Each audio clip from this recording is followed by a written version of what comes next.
Bem-vindo à Leitura de Ouvido, um podcast que transforma linhas em ondas sonoras. Eu sou o Lucas. Eu sou a Dayana. E o episódio de hoje é O Tiro, de Alexander Pushkin. O terceiro dos 5 contos de Belkin, escritor criado por esse grande escritor russo, Alexander Pushkin, que você escuta no podcast que transforma linhas em ondas sonoras. Então vamos lá, boa leitura. O Tiro, de Alexander Pushkin. Tradução, Alex Zuki. Capítulo 1. Paramos na pequena vila de Z. Sabe-se como é a vida de um oficial. Exercícios e treinamento de equitação pela manhã, almoço na residência do coronel ou no restaurante judeu, e, no final da tarde, ponche e cartas. Em Z não havia nenhuma casa hospitaleira e não havia nenhuma garota com que alguém pudesse pensar em se casar. Assim, costumávamos nos encontrar uns nas casas dos outros, onde nunca víamos nada além dos uniformes uns dos outros. Havia apenas um homem entre nós que não pertencia ao regimento. Ele tinha cerca de 35 anos e, é claro, nós o considerávamos um velho. Possuía a vantagem da experiência e sua tristeza habitual, feições severas e sua língua afiada lhe davam grande influência sobre os mais novos. Ele parecia envolvido por um certo ar de mistério. Parecia russo, mas seu nome era estrangeiro. Havia servido na cavalaria e com distinção. Ninguém sabia o que o levara a se retirar da cavalaria e a se instalar nessa pequena vila afastada de tudo, onde ele vivia ao mesmo tempo em pobreza e extravagância. Sempre andava a pé e usava um casaco preto surrado, mas ainda assim ele estava sempre pronto para receber qualquer um de nossos oficiais. E embora seus jantares preparados por um soldado veterano nunca consistissem em mais de 2 ou 3 pratos, o champanhe corria nesses jantares como água. Ninguém sabia de suas rendas ou de como ele as conseguia, e ninguém se atrevia a perguntar. Possuía alguns livros acerca de assuntos militares e alguns romances que emprestava de bom grado e nunca os pedia de volta. Mas, por outro lado, ele nunca devolvia os livros que ele próprio pegava emprestado. Seu principal passatempo era o tiro de pistola. As paredes de seu quarto estavam crivadas de balas, como um perfeito favo de mel. Uma rica coleção de pistolas era a única coisa luxuosa em sua casa modestamente imobiliada. Sua habilidade como atirador era bastante prodigiosa. Caso tivesse se comprometido a arrancar um penacho do capacete de alguém, um homem do nosso regimento não hesitaria em servir como alvo. Nossas conversas muitas vezes giravam em torno de duelos. Silvio, assim irei chamá-lo, nunca se juntava a esse tema. Quando perguntado se já havia duelado, respondia bruscamente, sim. Mas não dava detalhes, e era evidente que não gostava de tais perguntas. Concluímos que a lembrança de uma infeliz vítima de sua terrível habilidade assolava pesadamente sua consciência. Nenhum de nós jamais poderia suspeitar de algo como a covardia. Existem homens cuja própria aparência é suficiente para repelir tais suspeitas. Um incidente inesperado nos surpreendeu bastante. Uma tarde, cerca de 10 oficiais estavam jantando com Silvio. Bebemos como de costume, ou seja, muito. Depois do jantar, pedimos ao nosso anfitrião para jogarmos. Por um longo tempo recusou a proposta, alegando que raramente jogava. Por fim, mandou que as cartas fossem trazidas. Com meia centena de moedas em cima da mesa, sentamos à sua volta e o jogo começou.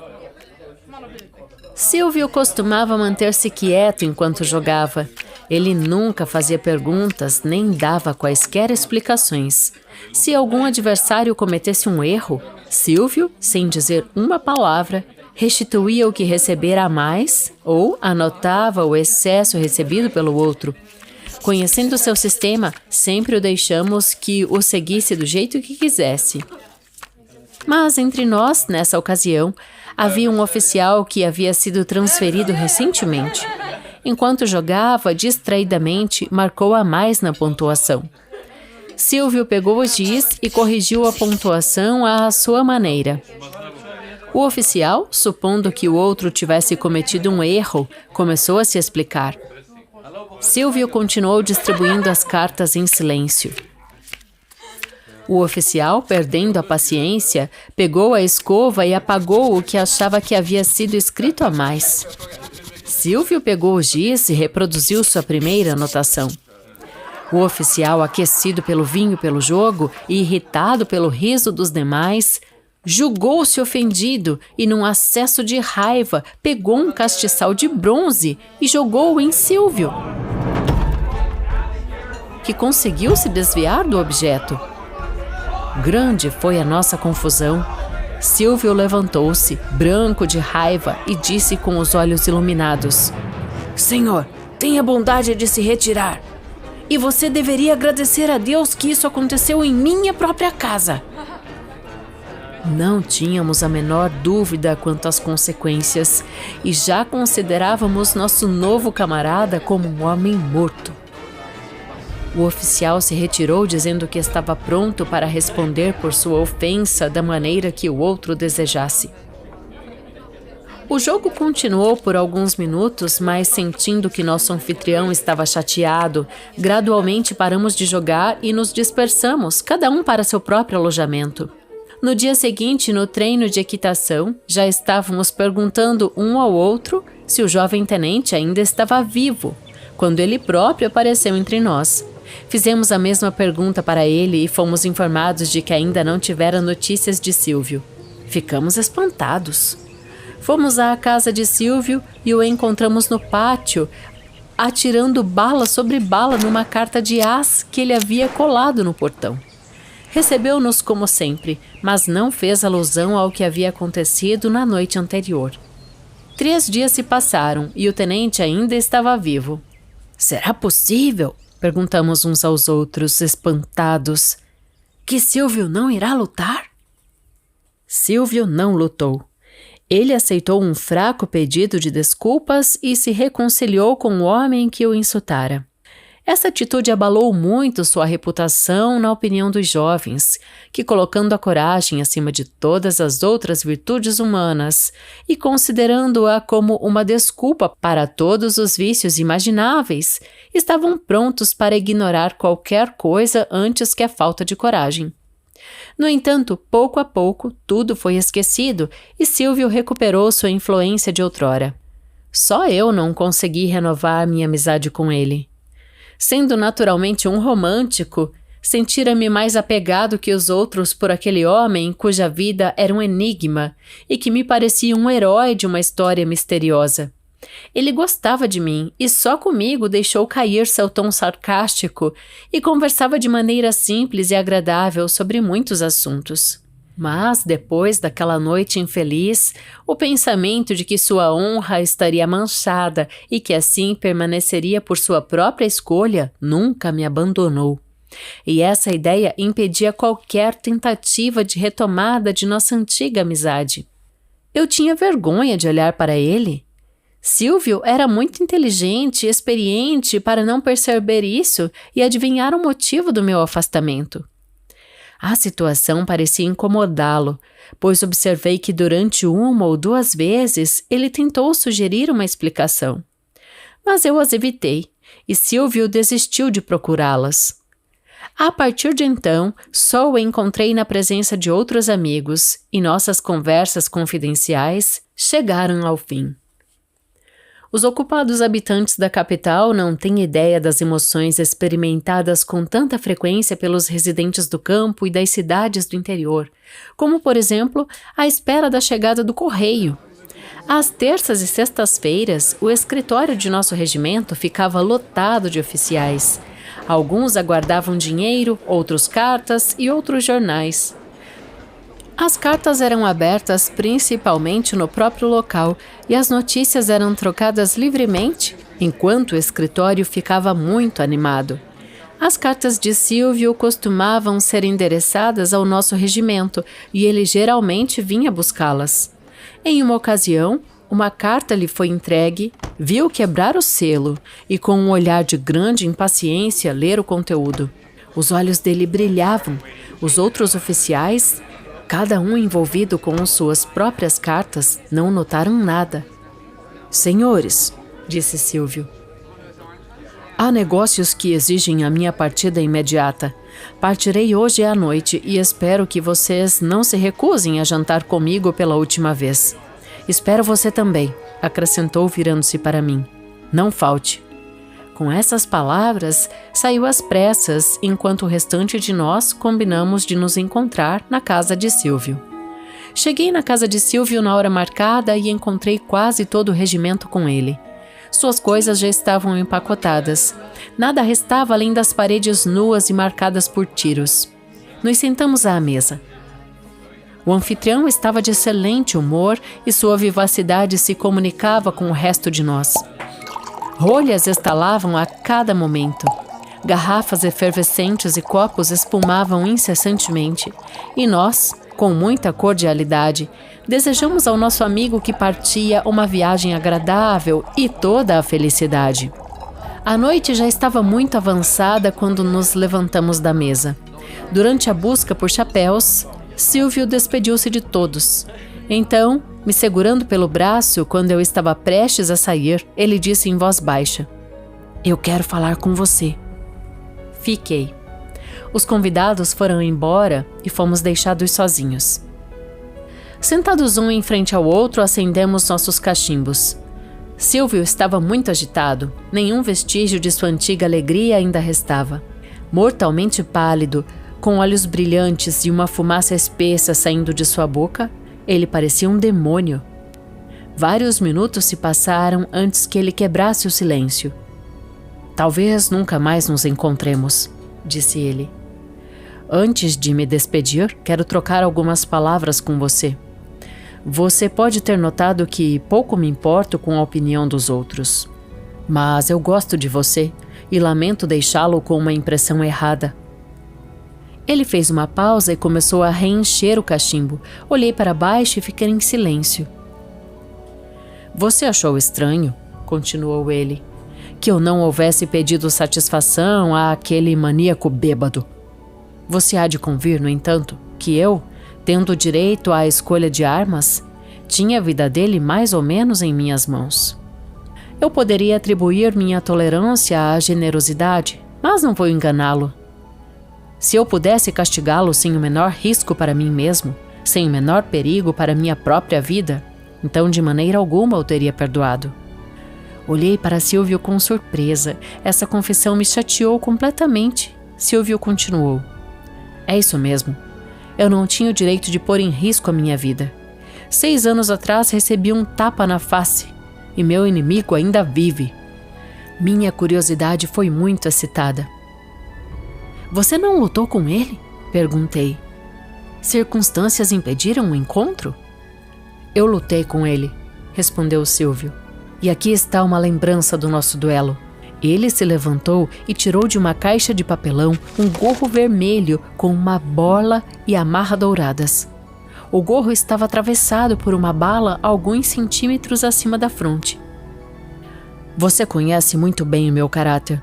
Estou acostumado a ser o primeiro em tudo. Desde a minha juventude, essa é a minha paixão. No meu tempo, a briga estava na moda e eu era o homem mais brigão no exército. Nós costumávamos nos vangloriar da nossa embriaguez. Cheguei a bater na bebida o célebre Bursoff, de quem Davidoff cantou em seus poemas. Duelos em nosso regimento eram de ocorrência diária. Participei de todos eles, ou como testemunha ou como participante ativo. Meus camaradas me adoravam, enquanto os comandantes do regimento, que estavam sendo substituídos constantemente, me consideravam um mal incurável. Eu estava calmo, ou melhor, alegre, desfrutando de minha reputação, quando um certo jovem se juntou ao nosso regimento. Ele era rico, vinha de uma família distinta. Não irei dizer o seu nome. Nunca na minha vida encontrei alguém tão brilhante, tão afortunado.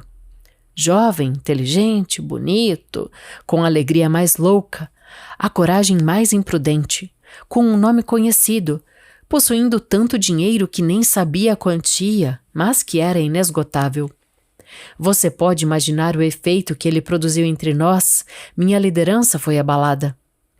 Deslumbrado pela minha reputação, ele começou buscando a minha amizade. Mas eu o recebi com frieza, e ele se afastou de mim sem o menor sinal de arrependimento. Eu comecei a odiá-lo. Seu sucesso no regimento e na sociedade das mulheres me levou ao desespero. Tentei brigar com ele. Ele respondia a meus epigramas com epigramas que sempre me pareciam mais agudos e mais penetrantes do que os meus, e que certamente eram muito mais animados, pois enquanto ele brincava, eu estourava de raiva. Finalmente, num baile oferecido na casa de um proprietário de terras polonês, vendo-o receber toda a atenção de todas as damas, e principalmente da dona da casa, que anteriormente tinha sido muito amigável comigo, sussurrei um insulto vulgar no ouvido dele. Ele se enfureceu e me deu um tapa na face. Nós puxamos nossas espadas, algumas damas desmaiaram.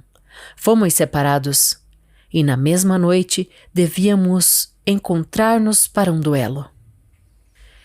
Estava quase amanhecendo. Eu estava no local marcado com minhas 3 testemunhas. Quão impacientemente eu esperava o meu oponente. O sol da primavera havia nascido e estava ficando quente. Finalmente, eu o vi à distância. Ele vinha a pé, acompanhado por apenas uma testemunha. Nós avançamos para encontrá-lo. Ele se aproximou segurando na mão o gorro regimental cheio de cerejas. As testemunhas mediram 12 passos. Era para eu disparar primeiro, mas minha excitação era tão grande que não pude confiar na certeza da minha mão, e para me dar tempo a fim de me acalmar, cedi o primeiro tiro ao meu adversário. Ele não aceitou e decidimos recorrer à sorte. O número caiu para ele, já que era favorito constante da sorte.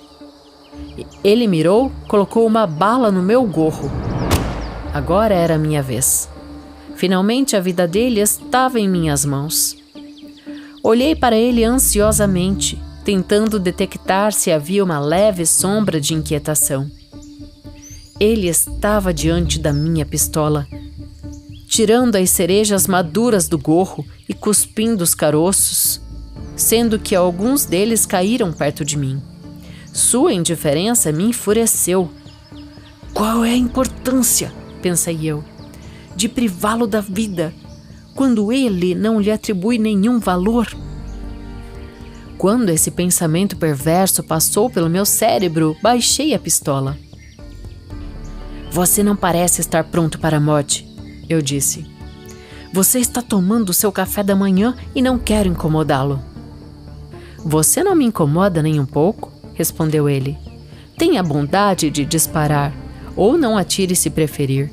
O tiro permanece com você e estarei à sua disposição a qualquer momento. Voltei-me para as testemunhas, informando que não tinha intenção de atirar naquele dia. E com isso, o duelo terminou. Renunciei minha patente, me retirei para este pequeno local. Desde então não passou um único dia sem que eu pensasse na minha vingança. E agora chegou a hora. Silvio tirou do bolso a carta que recebera naquela manhã e me entregou para ler. Alguém, parecia ser seu agente comercial, escrevera para ele de Moscou, informando que um certo indivíduo em breve se casaria com uma garota jovem e bonita. Você já suspeita, disse Silvio, que é esse indivíduo. Irei partir para Moscou. Irei ver se ele ficará tão indiferente agora quanto ficou há algum tempo, quando da presença da morte permaneceu comendo cerejas. Com essas palavras, Silvio levantou-se, jogou o gorro no chão. Começou a andar de um lado para o outro da sala, como um tigre em sua jaula. Eu fiquei calado. Sentimentos estranhos e contraditórios me agitavam. O criado entrou e anunciou que os cavalos estavam prontos. Silvio apertou minha mão com força. Ele entrou na carruagem, na qual havia 2 baús. Um contendo 2 pistolas, o outro alguns objetos pessoais. Despedimos-nos uma segunda vez e os cavalos partiram a galope.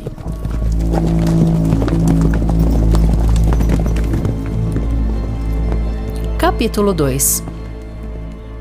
Muitos anos se passaram e os negócios da família me obrigaram a me instalar na pobre pequena vila de H. Envolvido na agricultura, suspirava em segredo pela minha antiga e alegre existência despreocupada.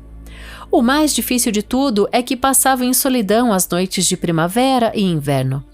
Até a hora do jantar, de alguma forma, ocupava o tempo, conversando com o staroste, chefe da comunidade, indo de um lado para o outro para ver como o trabalho evoluía, ou visitando as novas obras. Mas assim que a noite começava a avançar, ficava sem saber o que fazer. Meus livros eram várias estantes, armários e depósitos, já os conhecia de cor. A governanta, Kurilovna, contava-me todas as histórias que conseguia se lembrar. As músicas das camponesas só me deixavam melancólico. Tentei beber conhaque de cereja, mas ele me deixava com dor de cabeça. No entanto, devo confessar que tinha algum medo de me tornar um bêbado pelo tédio, o tipo mais triste de embriaguez que se possa imaginar, do qual eu tinha visto muitos exemplos em nosso distrito. Eu não tinha vizinhos próximos, com exceção de 2 ou 3 melancólicos, cuja conversa consistia principalmente em soluços e suspiros. A solidão era preferível a isso. Por fim, decidi ir dormir o mais cedo possível e a jantar o mais tarde possível, encurtando assim a noite e prolongando o dia, e achei que esse era um bom plano. A 4 verstas, primeira versta, 1.067 metros da minha casa, havia uma grande propriedade pertencente ao conde B. Mas somente o administrador morava lá. A condessa visitara sua propriedade apenas uma vez, logo após o casamento, e só morara lá por cerca de 1 mês. Mas durante a segunda primavera do meu isolamento, surgiu a notícia de que a condessa, junto com o marido, passaria o verão em sua propriedade.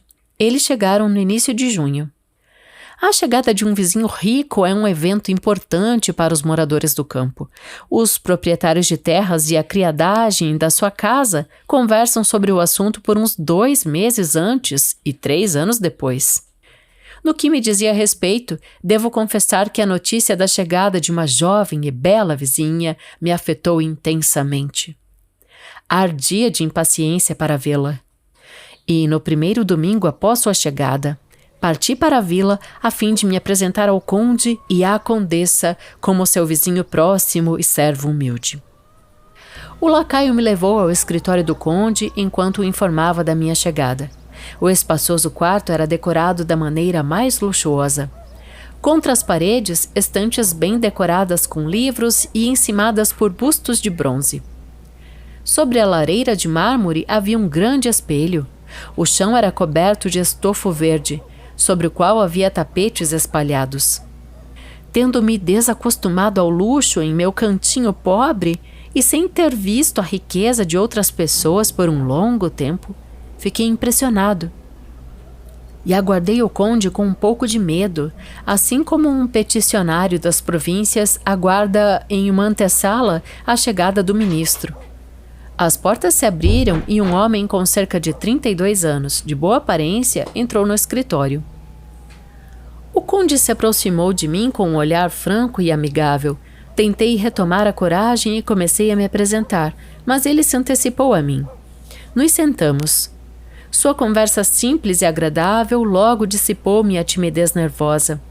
Eu já estava voltando a adotar as minhas maneiras habituais, quando de repente entrou a condessa e fiquei mais confuso do que nunca.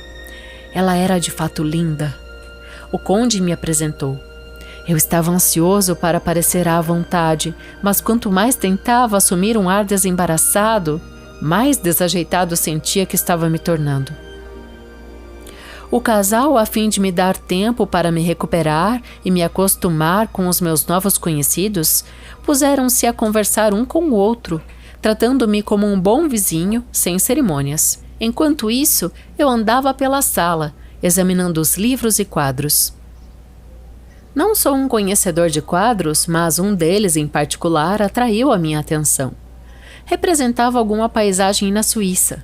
No entanto, o que me atingiu não foi a pintura em si, mas sim o fato de o quadro ter sido atingido por 2 balas, uma alojada bem em cima da outra. Um bom tiro? Comentei, virando-me para o conde. Sim, respondeu ele. Um tiro muito notável. Você atira bem? Ele adicionou. Sou aceitável, respondi, regozijando-me pelo fato de a conversa ter finalmente enfocado num assunto que me interessava. A uma distância de 30 passos não erro uma carta, quero dizer, é claro, com uma pistola a qual estou acostumado. Verdade? Disse a condessa, com um ar de grande interesse. E você, meu querido, você conseguiria acertar uma carta a 30 passos? Algum dia, respondeu o conde. Tentaremos. No meu tempo não atirava mal, mas faz 4 anos desde a última vez que segurei uma pistola. Oh, respondi. Nesse caso, aposto, conde, que você não acertará uma carta nem a 20 passos. A pistola exige prática diária. Sei disso por experiência própria. Em nosso regimento fui considerado como um dos melhores atiradores. Uma vez passei um mês inteiro sem pegar uma pistola na mão.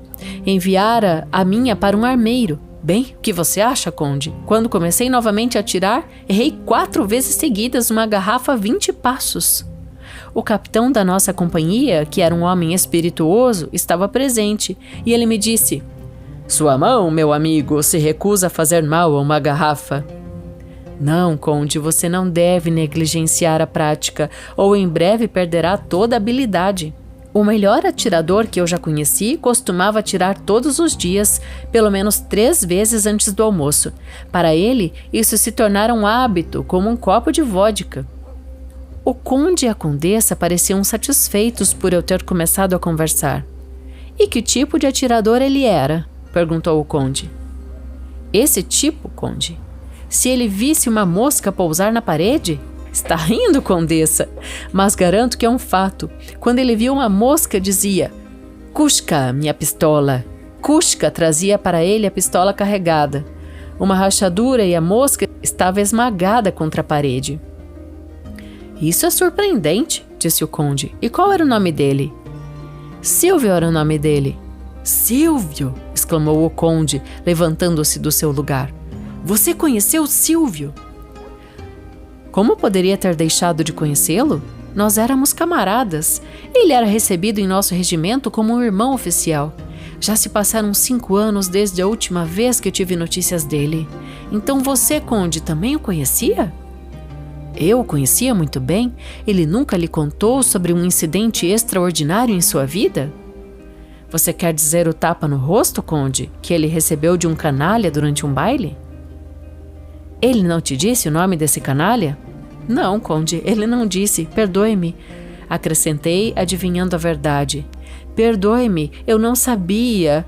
Poderia realmente ter sido o senhor? Fui eu mesmo, respondeu o conde, muito agitado. E os tiros no quadro são uma lembrança do nosso último encontro. Oh, meu querido, disse a condessa. Pelo amor de Deus, não fale sobre isso. Me assusta pensar no assunto. Não, respondeu o conde. Eu devo contar tudo. Ele sabe como eu insultei seu amigo. Ele também deve saber como o Silvio se vingou de mim. O conde empurrou uma cadeira em minha direção e, com o mais animado interesse, ouvi a seguinte história. 5 anos atrás, começou o conde, casei-me. Passei a lua de mel aqui, nesta vila. A esta casa sou grato pelos momentos mais felizes da minha vida e por uma de suas lembranças mais tristes. Certa tarde, saímos para uma cavalgada juntos. O cavalo de minha esposa ficou inquieto. Ela ficou assustada. Desceu do cavalo, entregou as rédeas para mim e voltou para a casa a pé. Fui na frente dela e me informaram, assim que cheguei, que em meu escritório estava sentado um homem que não quis dizer seu nome, mas simplesmente dizia que queria me ver a negócios. Entrei no escritório e vi na escuridão um homem coberto de poeira e com uma barba por fazer. Estava parado ali, perto da lareira. Eu me aproximei dele, tentando me lembrar daquele rosto. Você não se lembra de mim, Conde? Ele disse com uma voz trêmula. Silvio! Exclamei, e confesso que senti que meu cabelo estava se arrepiando. Exatamente, acrescentou. Você me deve um tiro. Eu vim reivindicá-lo. Está pronto? Uma pistola se projetava de um dos seus bolsos laterais. Medi 12 passos e fiquei ali naquele canto, pedindo para que ele disparasse rapidamente antes de a minha esposa voltar. Ele hesitou e pediu iluminação. Velas foram trazidas. Tranquei as portas. Dei ordens para que ninguém entrasse e novamente o convidei a atirar. Ele sacou a pistola e apontou. Contei os segundos. Pensei nela. Um momento terrível passou. Então, Silvio baixou a mão. Só me arrependo, disse ele, de que a pistola não esteja carregada de caroços de cereja. Minha bala é pesada. E sempre me parece que o que estamos praticando não é um duelo, mas um assassinato. Não estou acostumado a apontar para homens desarmados. Vamos começar de novo desde o início. Vamos decidir pela sorte quem deverá disparar primeiro. Minha cabeça girou. Acho que me opus. Finalmente, porém, carregamos outra pistola e enrolamos 2 pedaços de papel. Ele os colocou dentro do seu gorro. Aquele pelo qual, em nossa primeira reunião, eu colocara a bala. Eu novamente tirei o número da sorte. Conde, você tem a sorte do diabo, disse ele, com um sorriso que nunca esquecerei. Não lembro o que me aconteceu, ou como ele pôde me obrigar a isso. Mas atirei e atingi esse quadro. O conde apontou com o dedo para o quadro com as marcas do tiro. Seu rosto ficou vermelho de agitação. A condessa estava mais branca do que seu próprio lenço e não pude conter uma exclamação. Disparei, continuou o conde, e graças a Deus errei. Então Silvio, que naquele momento parecia realmente terrível, Silvio levantou a pistola para mirar em mim. De repente, a porta se abriu. Masha entrou correndo no quarto. Ela se jogou sobre o meu pescoço com um grito alto. A presença dela restituiu toda a minha coragem. Minha querida, eu disse a ela, você não vê que estamos apenas brincando? Como você está assustada? Vai, beba um copo de água e depois volte. Eu vou apresentá-la a um velho amigo e camarada. Masha ainda estava em dúvida.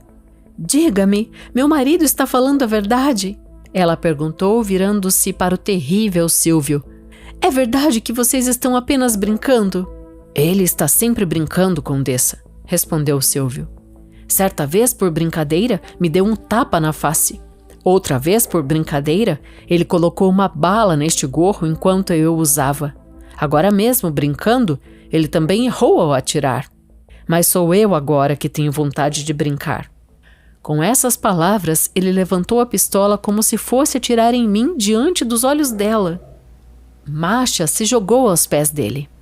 Levante-se, Masha. Tenha vergonha, exclamei furioso. E você, senhor? Deixe de se divertir às custas de uma mulher infeliz. Você vai atirar ou não? Eu não irei atirar, respondeu Silvio. Estou satisfeito. Testemunhei sua agitação, seu terror. Forcei você a atirar em mim. Isso é o suficiente. Você vai se lembrar de mim. Deixo você com a sua consciência. Ele estava prestes a partir, mas parou na porta. Olhou para o quadro, o qual meu tiro havia atingido, atirou nele quase sem mirar e desapareceu. Minha esposa caiu desmaiada. Os criados não se atreveram a deter Silvio, a quem olhavam aterrorizados. Ele desceu os degraus, chamou o cocheiro e, antes que eu pudesse me recompor, foi embora. O conde ficou em silêncio. Dessa forma, vinha saber o final da história, cujo começo havia me surpreendido tanto. Quanto ao herói dela, nunca mais ouvi. Ouvi dizer, porém, que Silvio, durante o levante de Alexander Ypsilanti, comandou um destacamento de insurgentes e foi morto em ação.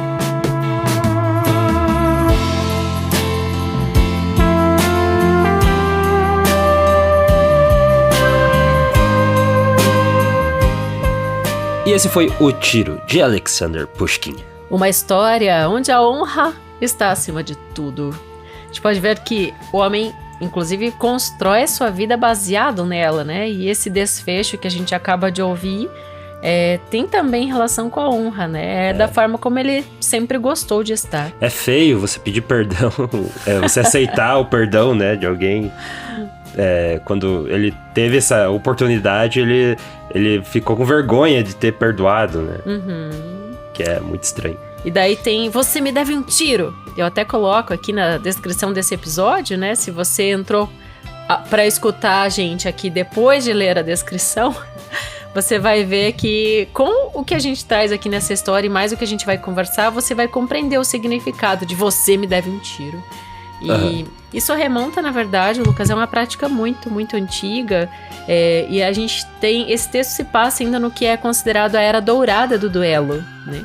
Então O Tiro, o Alexander Pushkin escreve em 1831, e isso é do século XIX, onde a gente tem ali o desfecho da era dourada do duelo, que começou ainda no século XVII. E, pasme, houve um momento em que a própria igreja, que inicialmente não aprovava os duelos, depois começa a incluir os duelos em rituais de combate, com missas, com juramentos, né? Então, é um procedimento, assim, que nunca é feito ao léu, assim, tem muitas regras, né? Essencialmente, assim, tem os rituais que têm que ser cumpridos, tem as testemunhas que têm que estar presentes, né? Como se fosse um ato legal, quase, né? Porque assim, a história dos duelos, ela remonta, muito realmente precedente a combates judiciais. Ela começa com essa ideia de combates judiciais ainda na antiguidade, né? E eu trago essa história aqui antes da gente falar propriamente dos nossos personagens, até pra gente compreender as atitudes dele, né? Porque passa pelo direito germânico medieval, evolui depois para um código de honra na nobreza europeia, e as espadas eram usadas inicialmente, e depois a gente migra para a ideia da pistola, né, para arma de fogo. E aqui nesse texto a gente vê que o principal passatempo é o tiro de pistola, algo muito natural dentro de um regimento militar, né, que é o ambiente aqui onde a gente está. Falava que ele tinha como costume, né, antes do almoço, assim como tomar um copo de vodka, como se fosse um costume normal também, né? Tomar um copo de vodka. É um costumezinho ali, né? Igual tem gente que levanta e toma um copo de limão ou um ovo cru, o cara dava um tiro de pistola. É uma coisa, né? Bem conceitual e cultural, né? A gente tem que abrir esse parênteses para compreender. E é claro, o Pushkin, ele faz essa leitura da sociedade, traz pra gente essa composição dentro de outra composição literária que ele classificou como os contos de Belkin, que são 5 contos. Então é interessante trazermos este como terceiro conto, dizer que você já acompanha essa história.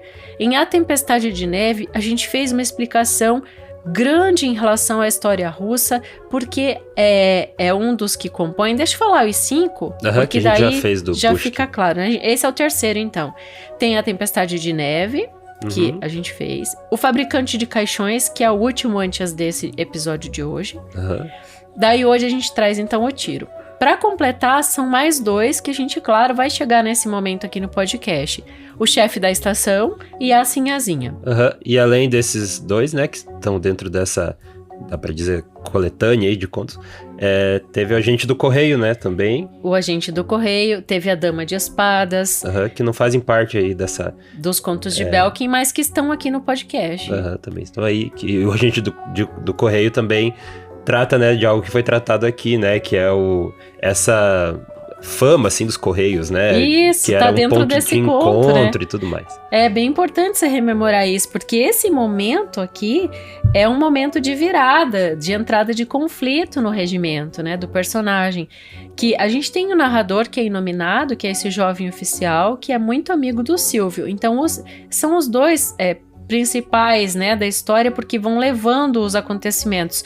O Silvio, que tem 35 anos, e para eles é como se fosse um velho. Outro conceito interessante, né, pra gente encaixar aqui, né, sempre falar, né, que a concepção de longevidade de séculos passados é muito diferente da de hoje. Uhum. E o Silvio, então, já era, digamos assim, de reserva, já era aposentado, mas esse menino, ele fica narrando tudo, porque ele, ao mesmo tempo que ele tem uma admiração imensa por Silvio, ele fica muito espantado quando o Silvio deixa de executar aquele que lhe deu, né, bateu na mesa ali na hora do jogo, enfim. Ele jogou um candelabro nele. Até tá bem legal o barulho nessa hora dos efeitos que aqui não do podcast. Acertou, né, mas se acertasse teria causado um estrago. E tem outras coisas interessantes, porque o Pushkin deixa claro no começo já do texto que é um lugar onde não existe mulher, né, é só os meninos ali, só os meninos, os oficiais do regimento, e esse jantar no quartel, ele é sempre regado a algumas questões, cartas, rolhas de champanhe rolando, charutos, né, e a gente tem essa amizade e a amizade mesmo, né, entre o jovem e o mais experiente, que é alguém que ele admira. O que eu ia dizer antes é que, falando dessas questões históricas, que é sempre importante, o Pushkin nunca escreve sem ter em vista um fato, assim, importante, que vá trazer uma leitura e um desdobramento da sociedade da época.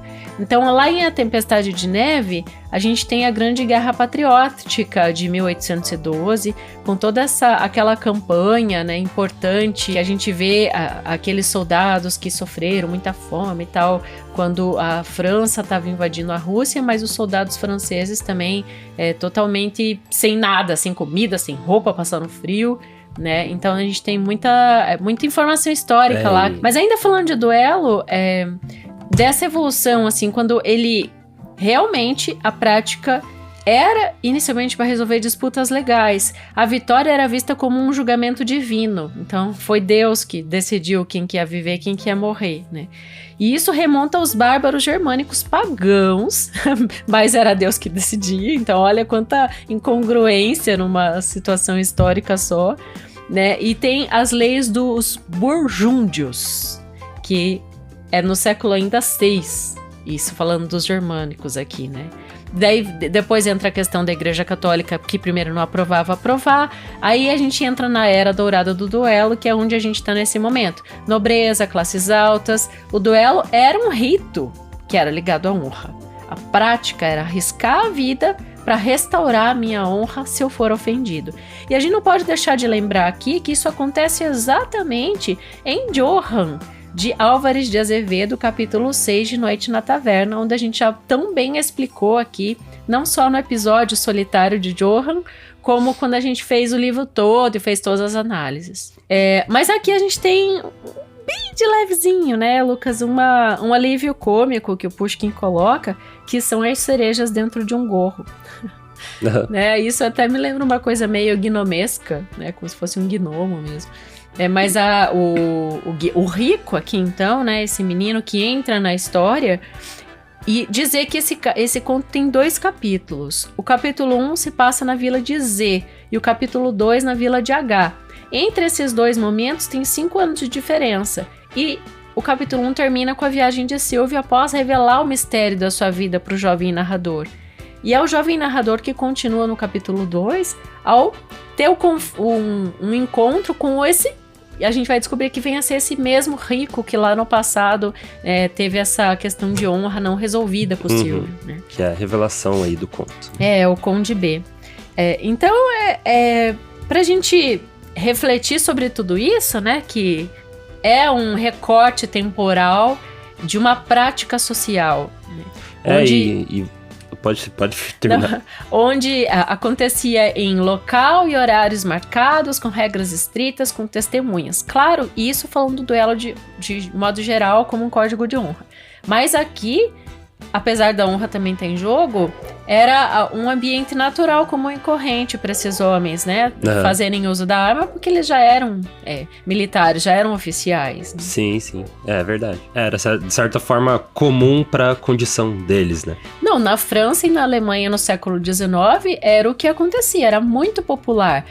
E a gente não pode também deixar de falar do declínio, né? Quando que acontece esse... Não, o duelo não é mais... Porque a força da opinião pública também começou a valer. Não só a legislação que melhorou, porque, claro, aumentou a capacidade do Estado, né, de manter a ordem, de resolver os conflitos. Daí ficou meio obsoleto essa coisa de sacar arma, né? Pra ver quem qual que é o abençoado pelo divino. Muito selvagem, se for muito selvagem. Pensar, porque a gente só vê isso em filme, né? E daí a gente tem aquela visão, pensa em duelo, pensa nessa visão de filme, né? Uhum. É meio Sérgio Leone, Velho Oeste. Eu achei que você não ia falar, tava esperando você falar desses filmes. Então, e daquele tão clássico que tem o duelo. A gente sempre fala, quando fala sobre duelos aqui no podcast, que é bem comum, né? Porque como os textos são escritos, né, ali do século XVIII, XIX, a maioria, né? Sempre tem vários com duelo, né, que a gente já fez aqui. A gente sempre cita o Barry Lyndon, né? Uhum. Que é do Kubrick. Do Stanley Kubrick. Ah, do Kubrick. Que daí tem ele inicia, assim, toda a trama a partir de um duelo.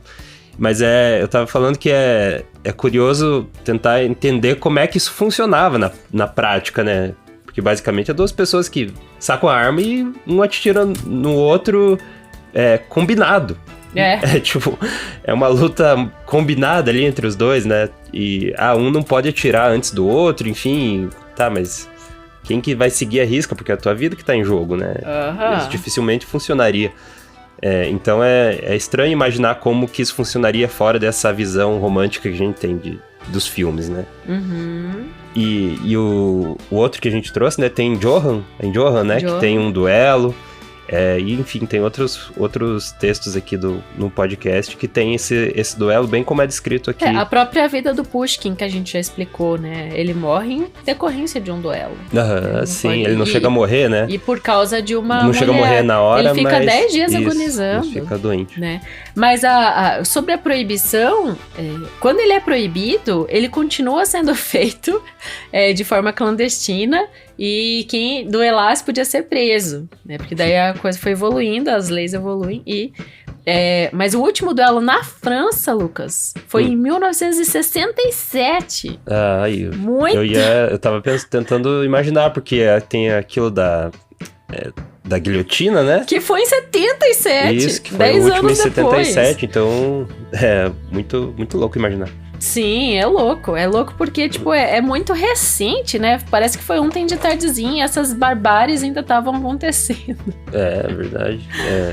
Talvez em número bem menor, né? Só que ainda pelo fato de estar acontecendo, faz a gente se questionar qual que é o nosso, nosso nível, né? E o nosso papel social de humanização também, né? Porque quando a gente traz esse debate aqui, a gente tá trabalhando nisso também, né? De refletir sobre isso. E o leitor, é claro, o leitor sempre vai ter uma opinião muito bem formada e diferente, né, sobre as coisas. Sobre qualquer tipo de violência, na verdade, né? Os autores russos, a literatura russa, ela tem muito a nos ensinar. O Pushkin é sempre muito bem quisto pelos nossos leitores de ouvido, em especial os nossos apoiadores. Isso, e nossos apoiadores recebem 3 recompensas, que inclusive tá chegando perto de uma das recompensas, né, que é a semana que vem. Uma das recompensas é entrar nos créditos finais, todo episódio. A segunda é receber o estudo aprofundado de cada obra, então chega na sexta-feira, todos os nossos apoiadores recebem o estudo da obra que teve no podcast naquela semana. E a terceira... E a arte de capa. E a terceira recompensa é o Clube Leitura de Ouvido. Dia 18, na próxima semana, é o terceiro encontro do clube. Vamos fazer dobradinha de Júlia Lopes de Almeida com As Três Irmãs e Incógnita. Ai, esse conto, gente, eu tô muito, muito entusiasmada pra falar sobre ele pela primeira vez na história desse podcast, porque foi um episódio muito incipiente lá no começo da nossa história, sem notas de rodapé. Então essas notas de rodapé serão feitas junto com os apoiadores nesse encontro que acontece, né? Então, se você ainda quer entrar no clube, dá tempo, mas faz pelo Pix, porque às vezes pelo Apoia demora um pouco pra chegar pra gente. Que é na chave leituradeouvido@gmail.com. Isso. E tem a base a partir de 20 mensais. Daí você entra no clube, eu já te passo todas as informações. Isso, uma das formas de apoiar, então, essa é pelo Pix que a Dai falou, e a outra é pelo apoia.se/leitura de ouvido. Mais uma vez, lembrando que para entrar no clube também você tem que apoiar R$20 ou mais, né, mensais. Se apoiar menos que isso, você ainda recebe as 2 primeiras recompensas que eu comentei. E os nossos apoiadores são eles: Agnaldo Ângelo Silveira Rebouças, Alberto Alpiri, Amanda Bertassi Brandão, Ancle Lima, Ana Cláudia Chaguri Lopes, Arlete Alves Machado Rodrigues, Augusto Marques Ramos, Bruna Foltz Coutinho, Bruno Guedes com o Grupo Danco, Cláudia Lube, Cristiana Castanha Ferraz, Eduardo Quartim, Eduardo Vinícius Ferreira, Elane Vieira Ferreira, Evandro Bank, Felipe Cronato, Heloísa Mendonça, Jaqueline Conte, João Eudeu de Araújo, Karine Pacheco, Lilian Amaral, Lina Soares, Lucas Pereira da Silva, Lucas Vieira, Luciana Botelho Pacheco, Luiz Fernando Garcia, Mike Santos Araújo, Marco Aurélio Marques de Queiroz, Maria José de Oliveira Lima Félix, Marilu Lourenço Rosas, Maristela Prado, Matheus Trim, Matheus Simon Brum, Mônica Tocarne, Paulo José Pereira de Rezende, Pedro Coimbra Machado Cibusca Valente, Harmana Frais Yashitsky, Roberto Hiromi Sonoda, Sandra Cavalcante, Silvana Silva, Simone Pessoa de Mesquita, Tassiane Bosch Ledesma. Zenilda Ribeiro da Silva. Então, obrigado aí, apoiadores do Leitura de Ouvido. Corre lá e faz o Pix na chave leituradeouvido@gmail.com, que dá tempo de você entrar no Clube do Leitura já da semana que vem. Ou No Clube Leitura. é que eu dei uma Você põe uma abreviada. preposição. Eu falei o Clube do Leitura, tipo, pra abreviar. Tá bom. Ou pelo apoia.se/leitura de ouvido. E a gente te vê. Na próxima leitura. Direção e narração, Dayana Pasquim. Edição, artes de capa e trilha sonora de abertura, de Lucas Piasecki. Produção, Roca Studios. Avalie no Spotify e na Apple Podcasts. Siga para não perder os próximos episódios. Inscreva-se em youtube.com/leitura de ouvido. Siga no Instagram Leitura de Ouvido. Fale com a gente no leituradeouvido@gmail.com. E a gente te vê na próxima leitura.